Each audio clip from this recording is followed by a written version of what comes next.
গৰুৰ ট্ৰান্সপৰ্টিং হ'ব নোৱাৰে, গৰুৰ মাংস বিক্ৰী হ'ব নোৱাৰে, গৰুৰ মাংস খাব নোৱাৰে। তেনেহ'লে আপুনি কেনেকৈ গৰু লৈ আহিব পাৰে? এনেকৈ বিজনেছ চলাই আছে আপোনালোকে।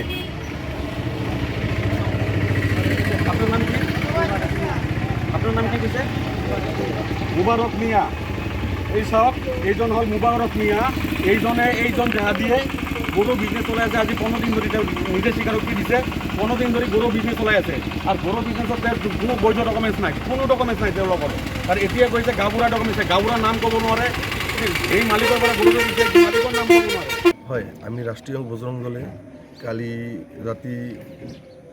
কালি ৰাতি আমি খবৰ পাওঁ যে ভাওৰাগুৰিৰ পৰা প্ৰত্যেক দিন মানে গৰু পাচাৰ হৈ আছে।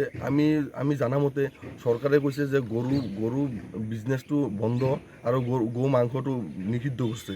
কিন্তু মানে আমাৰ অসম চৰকাৰৰ নাকে তলেদি এইটো বিজনেছটো যে চলি আছে, এইটো আমাৰ অসম চৰকাৰে কি কৰি আছে?